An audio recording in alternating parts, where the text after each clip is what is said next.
everyone! In the lectures that follow, I'm going to introduce you to 8 different concepts about listening comprehension for non-native speakers of English.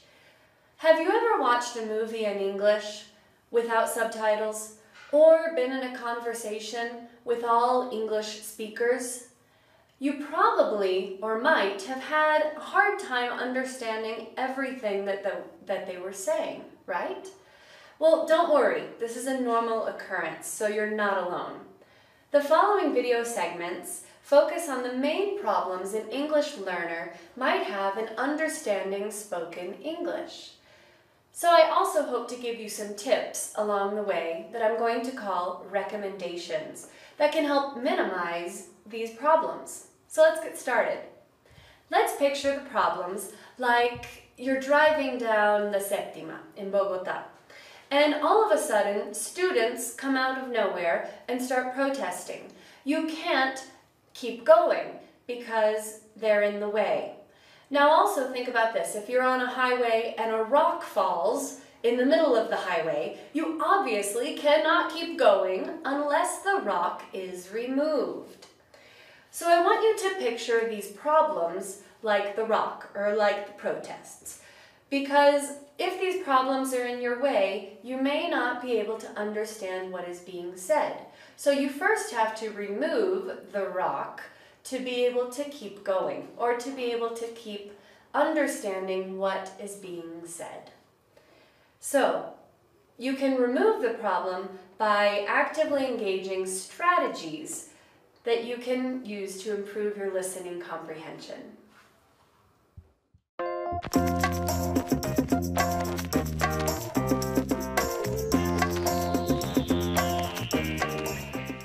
The first problem we're going to talk about is hearing the sounds of English. Now this problem is when there are sounds in English that are not in your native language.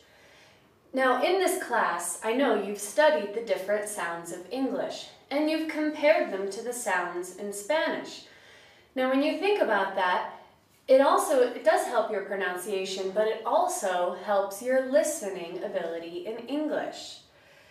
For example, ch exists in Spanish, but the other one, sh, does not exist in Spanish. Neither does the sound zh in usual, or v doesn't exist in Spanish either. And another example would be z, that doesn't exist in Spanish. However, the unvoiced version, s, or voiceless, s, does exist in Spanish. So you could see how this might be confusing. There are some other sounds that don't exist in Spanish that exist in English. Therefore, when the Spanish speaker hears the sound v and d in English, sometimes they process everything as d, as in the word there. They might hear it as dare.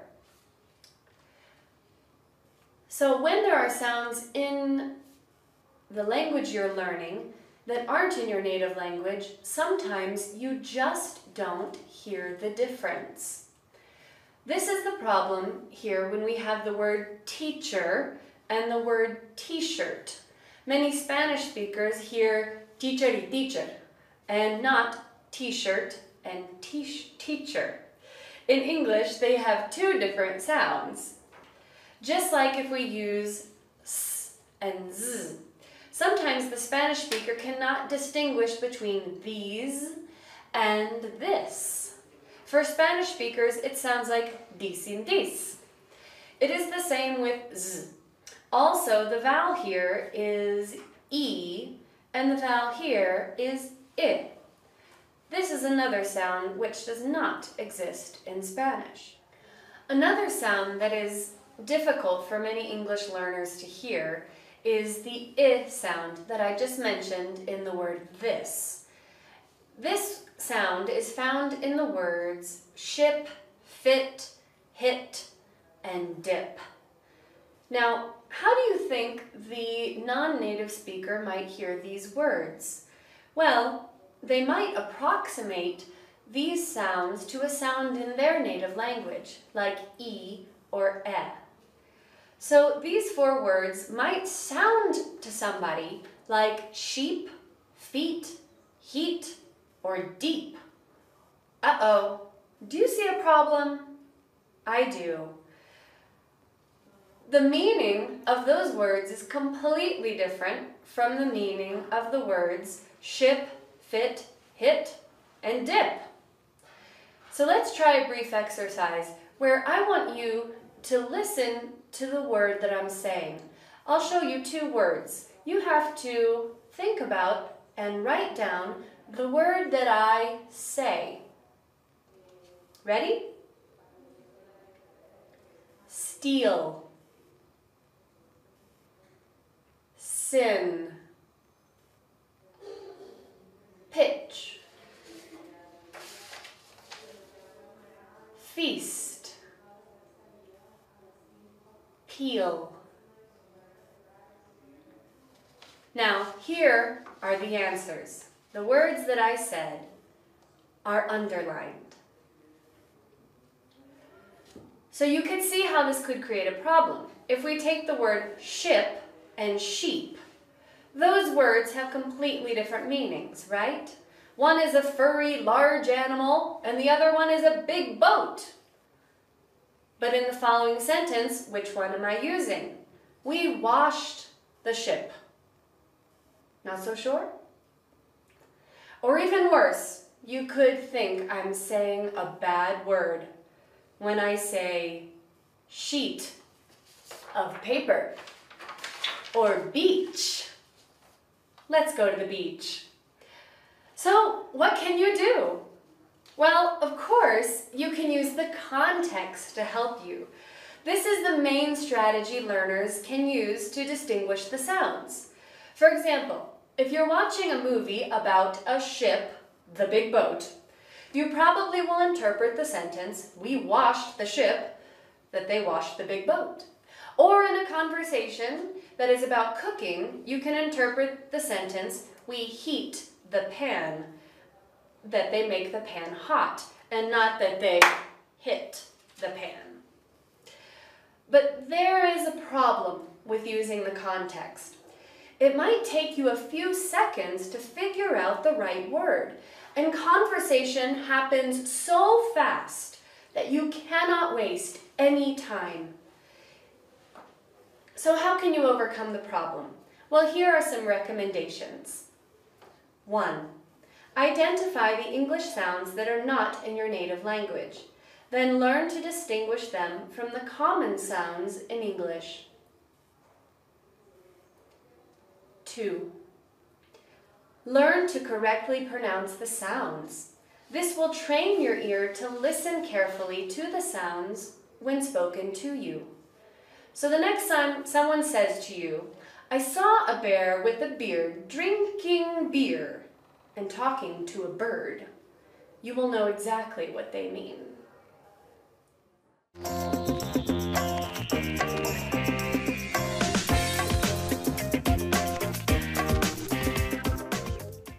The second thing we're going to talk about is understanding stress and intonation. You know that in English, some syllables are longer and louder than other syllables. You've learned this in your course. For example, if I have the word morning, the first syllable is stronger and louder than the second one. We say morning, not morning or morning. That just sounds silly. The first syllable is longer and stronger than the second. This is what we call stress. Okay, so this is stress in words, and you already know a lot about this. But we also have stress in sentences. So if I say, where are you going this morning? Some of the words in this sentence have more stress than other words, like the words where, going, and morning. And the syllable that is stressed in these words is what you hear. Where are you going this morning? This is how native speakers speak. and we reduce the parts of the sentence which are not critical to the meaning. So what kinds of words do we reduce? Auxiliaries, like the word are, pronouns, like you and this, and endings, like the ing ending. And the parts that remain strong, these are the parts that carry the meaning, that carry the information. So because what is important in the sentence, where, going, and morning, that's what's important. When you're listening to a native speaker of English, and you are not a native speaker, you think maybe that the native speaker is speaking poorly. Perhaps you think the native speaker is not speaking clearly. The native speaker is not saying all of the words clearly, because the native speaker doesn't say, "Where are you going this morning?" No.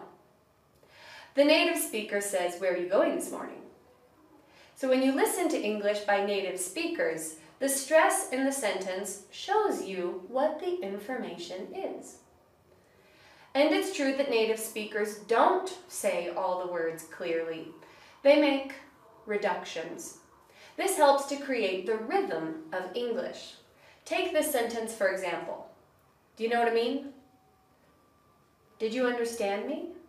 It probably sounds like I was saying just one word. Now, try this one. The engineer is interested in protecting the environment. Did you get that one right? Here's what I said. Sometimes, in order to use the rhythm of English, speakers have to fit a lot of syllables into one phrase. So native speakers do not say everything clearly. This is not because they are lazy. This is not because they are not educated. It's what happens when we speak quickly. This is what happens with all native speakers when they speak quickly. So, in addition to stress, we can talk about intonation. Well, what do you know about intonation? You know that if your intonation goes up, you're asking a question, right? So if I say, "Are you feeling okay?" you know that I'm asking a question. This is the voice rising, like music. Right? Intonation. And you know that if the intonation goes down, then I'm not asking a question, and I'm actually showing that I am certain. So if I say, "She's from Colombia," with falling intonation, you know it's a statement. But in English, intonation is used in many other ways. This is where it can be trouble for learners. Different kinds of intonation can show the attitudes of the speaker. So if I say, "She's from Colombia," with my voice going up at the end, then you know that I'm surprised or I doubt that she's from Colombia.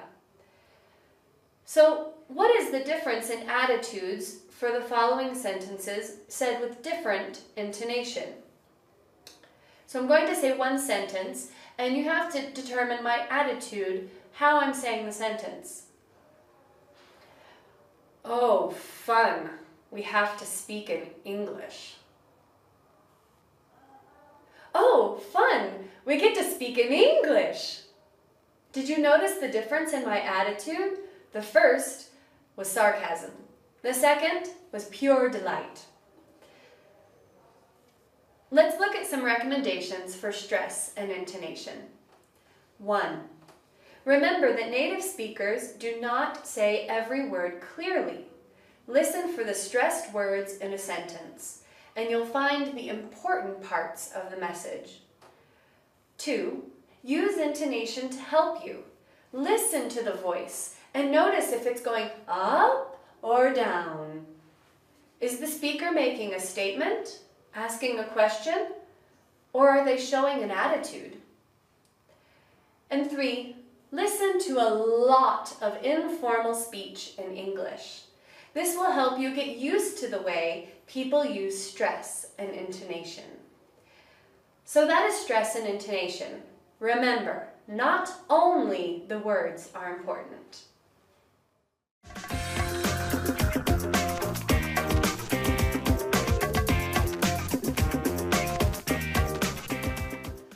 The third issue we're going to talk about is noise. Now, what is noise? Well, you know what noise is. Noise is the traffic in Bogota. Noise is a concert. But when we talk about listening comprehension, noise is something very different. Noise is anything you can't understand. Noise is the English that you can't process. Noise can be made of words you don't know, or words you do know, but don't recognize when said quickly in a sentence. So if you're listening to English, some of what you listen to is simply blah, blah, blah, blah, blah, blah, blah, blah, blah. It's not coming in as words with meaning. There is simply no understanding. So people get confused and discouraged. So there are two things we need to pay attention to with noise. One, when you are listening in Spanish, you have noise as well. Think about this. When you're listening in Spanish, sometimes you're listening and sometimes you're not listening. And sometimes when you're not listening, all you hear are simply words, words, words, words, words, but they don't mean anything to you. You don't get the message. I often see students writing essays listening to music. This is noise. It's sound coming in, but they're not paying attention to it. Or when you're in class, sometimes, I know this might happen, the teacher is talking and you're looking on the internet. The teacher is talking, but all you are hearing is blah, blah, blah, blah, blah, blah, blah. Does that ever happen to you? I bet it does. So, a certain amount of noise is normal when you're in any language situation. Now, the other thing is the quantity of noise. This is what makes noise difficult for learners of English. You will experience more noise in English. There will be more that you do not understand.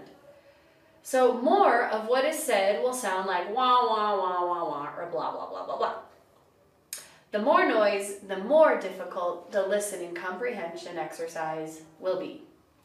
It doesn't matter where you are, if you're in an English-speaking country or in a class, if you're watching television, the more noise, the more difficulty you will have generally making sense out of what people say. I experience this noise in Spanish. I've lived in Bogota 2 years now, but sometimes I still don't understand what people are saying.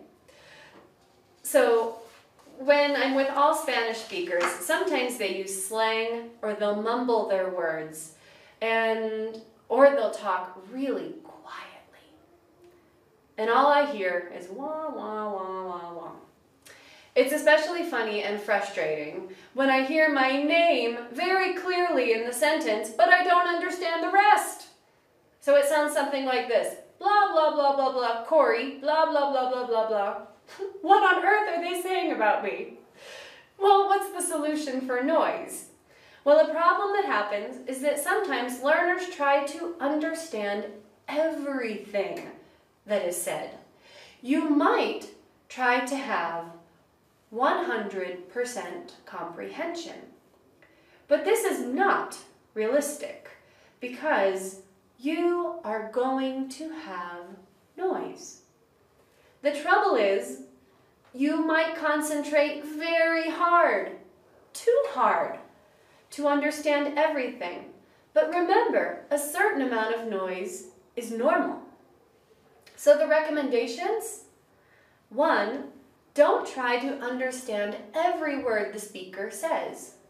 Ignore unimportant items. 2, relax. Relax. And listen for the main message. You should pay attention to the most important ideas. In this way, you don't waste energy trying to understand something that doesn't really matter, like all the jokes your teacher might tell in class. Use your mental energy for understanding the main ideas.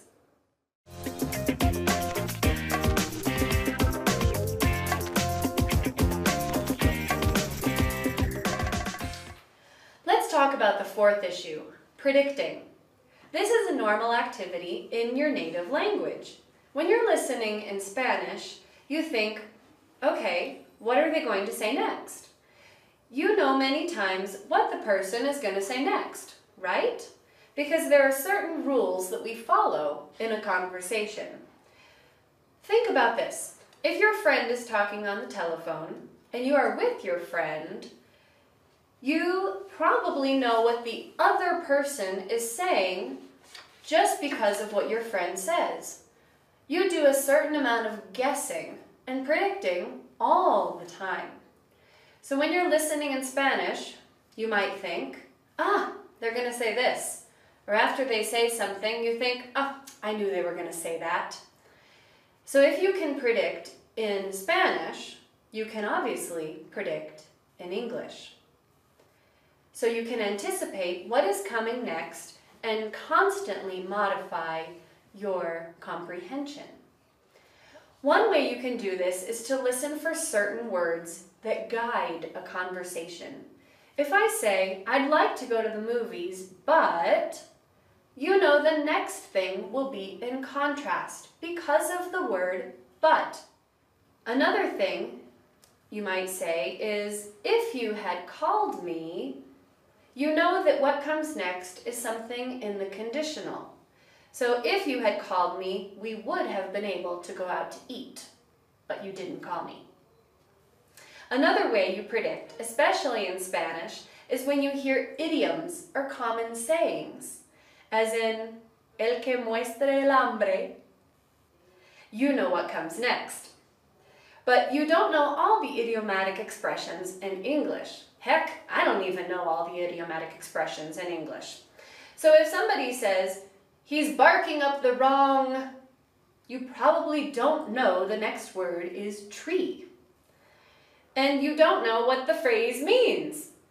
You might picture a dog barking up a tree. Idiomatic expressions are hard to predict in English. The good news is, for the most part, predicting is just taking advantage of the skill which you already have, and then applying it to another language. So, my recommendations are predicting are: 1. Use your predicting skills that you would use in your native language. And 2. Keep increasing your knowledge of the vocabulary and grammar in English so you can predict better.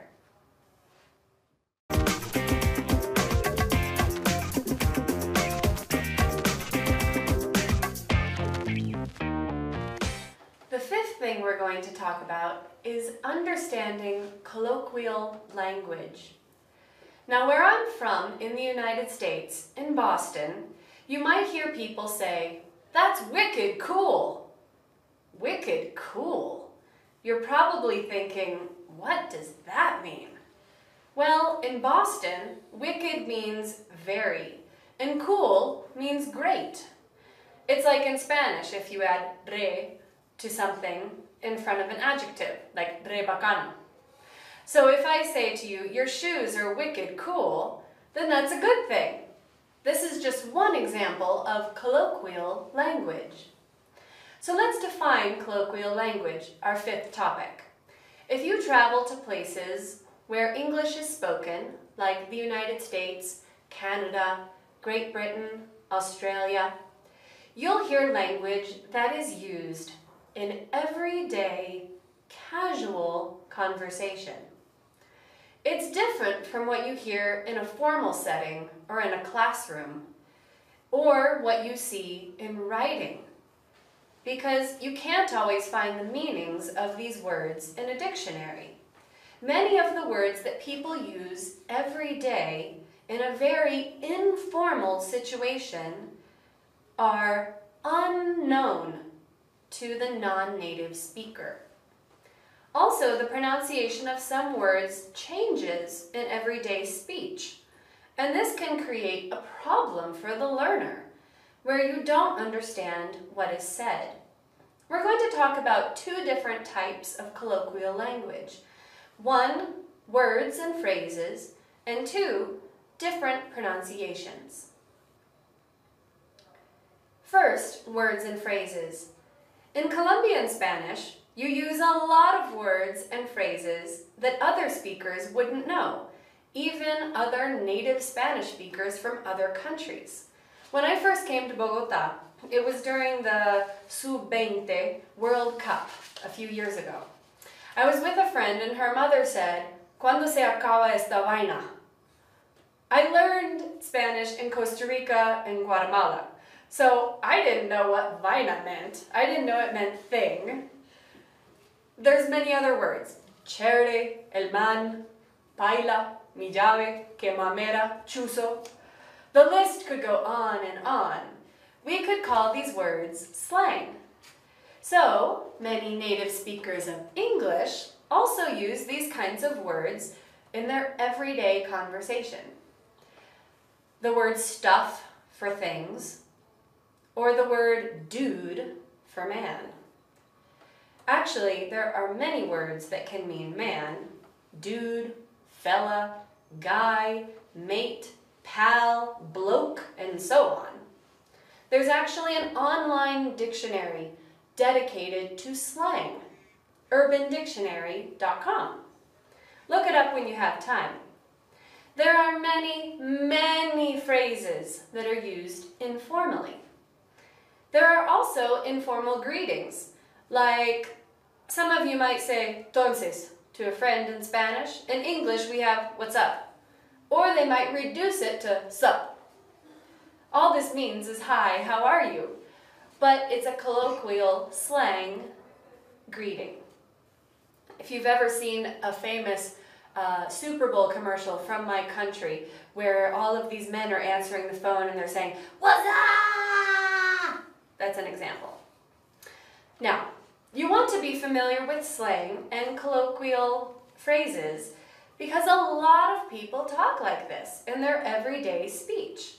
So what can you do? Learn the words in the context of informal speech. That doesn't seem too hard. I think you can do that. But then, there is something else that native speakers do when they talk. Often, they will change the pronunciation of a word or make it shorter. These are called reductions. This makes it really hard to understand what they're saying. Here's an example. A question like, "Do you want a beer?" is not said with every word pronounced clearly. It can become, "Do you want a beer? Do you want a beer? Do you want a beer? Want a beer?" In this example, the sentence becomes shorter and shorter every time, reducing some words. This is very common for all speakers of English, even very educated speakers of English. Remember when we talked about stress in sentences? That some words sound stronger than others? Well, other words are reduced or said quieter or shorter. Also, the pronunciation changes. Small function words like for, to, him, do, and many more are not stressed in a sentence. So they are often reduced. Listen. I need fruit for the picnic. Are you going to the party? Tell him to come here. And this sentence has all three in a row. We're waiting for him to come. Among other words are words like can, have, you, of. Can could be reduced to kun. Have can be reduced to v. You can be reduced to ya. And of can be reduced to only the schwa, So that's a little strange, right? But wait, there's more. Speakers also combine these function words, so they sound like only one word, and the pronunciation changes too. So the sentence, "What do you want?" becomes, "What do you want?" or "What you want?" The sentence, "She's going to see a movie" becomes, "She's gonna see a movie," where you have going to that becomes gonna. Another example, "Today I want to leave early" becomes, "Today I want to leave early." We combine the want and to and say wanna. Here's one more example. "They have to go to work" becomes, "They have to go to work." These combinations of words are used by most native speakers, including well-educated, clearly speaking English teachers like myself. So, why can this be a problem for non-native speakers of English? Well, because if you're used to seeing these words and hearing these words when they're said by themselves, as in the word to, for, this, him, have to, want to, going to, you may not recognize it when they say it in common speech, because these words often don't sound the same when said in a sentence. This makes it hard to identify the word quickly. And remember, spoken language goes very quickly. So here are some recommendations for colloquial language. 1. Learn the common reductions in English and get used to hearing them in informal speech. 2. Listen to a lot, again, of informal speech in English and use the Urban Dictionary to understand slang and other colloquial phrases. So that's understanding colloquial language. Ugh, it's wicked hot in here. Can somebody get me a glass of water?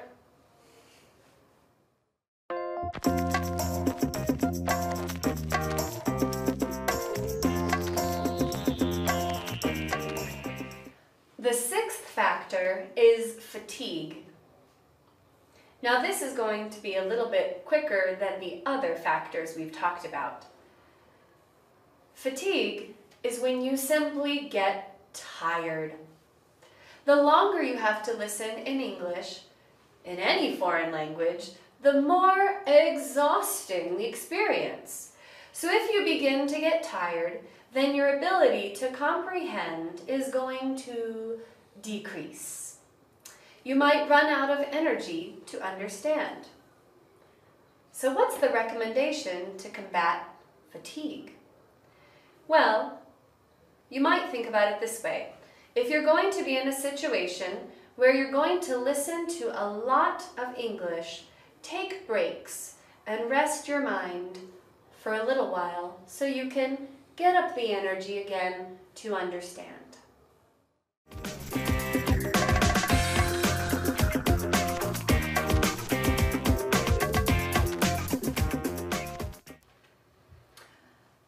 I reckon they'll be coming over soon to watch the game.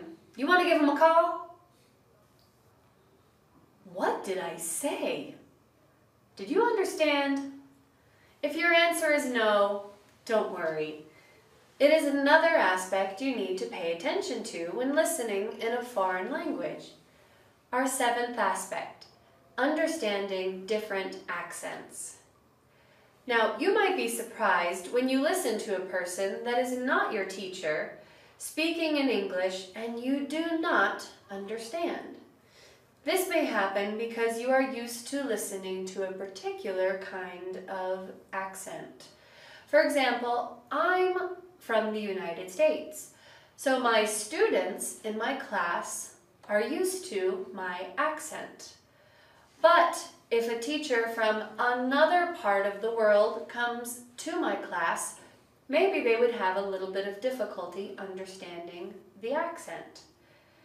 Now, this is an example also for me that because I'm used to the Spanish here in Bogota, it's difficult for me to understand the accent in Argentina. So the idea with accents is that whatever accent we are used to listening to, that is the accent we will understand the best. And all other accents might be more difficult for us to understand. Now, some people might say that somebody's accent is wrong or inferior. But strictly speaking, there are no wrong accents. There are just accents that might be more difficult for you to understand because you're not used to it. Also, you have to consider that today in the world, people speak English from all over the world, all different countries. And especially there are some nations where they speak English as a second language and they use it in all of the official business, like Jamaica or India. They might have a particular accent in English that is not like the accent in Great Britain or in the United States. I want you to consider this for a minute. If you were to meet a German person here in Bogota, and they don't speak Spanish, and you don't speak German, what language will you most likely communicate with? You will use English. And that person is going to have an accent in English. So the idea behind understanding different accents is that there are all different accents that you're going to be listening to in English. So you have to be prepared to listen carefully and to get the main idea. So if you have some experience listening to and understanding different accents, then you'll be able to cope with all of these other accents much better. So imagine this, if you've only heard one accent in a language, if somebody you meet is not from that accent, you may not understand them, right? So the idea is to expose yourself to as many accents as possible. So here are our recommendations.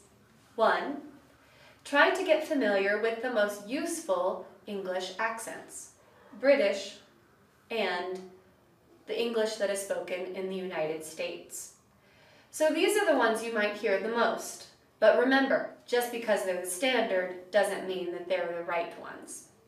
And 2, once you are familiar with these 2 accents, try to do some other activities, like watching a Scottish movie like Trainspotting.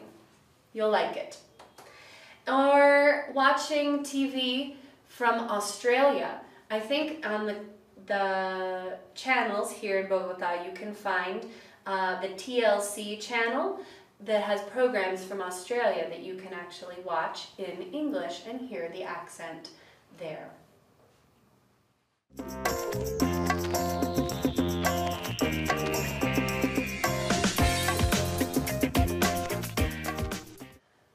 The last problem we're going to talk about is using visual and environmental clues. Now, why is it difficult to get the main message of the person you're talking to sometimes? It's maybe because you're not using the clues that you have in front of you. To understand somebody, you get a lot of visual information from the facial expressions, the movement of the body, to grasp the meaning. Meaning comes not only from words themselves, of course, but also from facial expressions, body language, gestures, etc. Because I can say something with my words, right? But I could mean totally the opposite thing if I do something different with my eyes or with my face.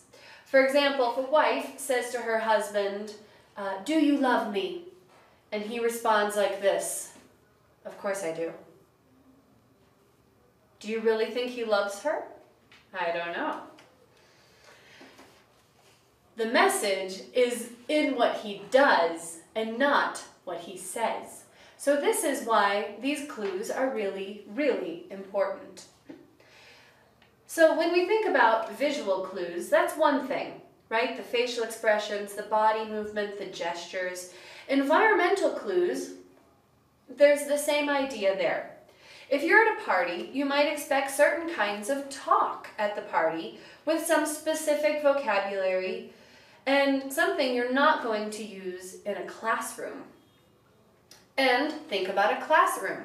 For example, if you might anticipate what the teacher is going to talk about according to the subject you are studying. Or in a store. Let's say you're buying clothes. You can assume the conversation will be about buying products, looking for the right product, etc.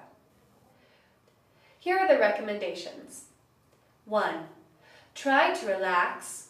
Gather what you can from the info you can process.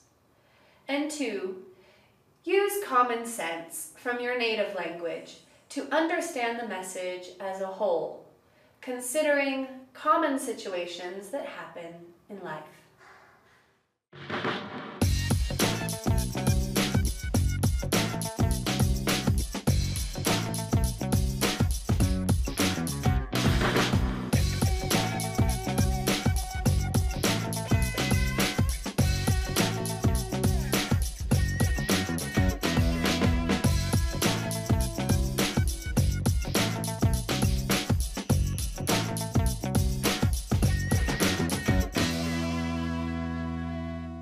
Falls in the middle of the blah. Okay, John. There's a lot of noise. Which word did I say? I didn't do that right. You need to pay attention to.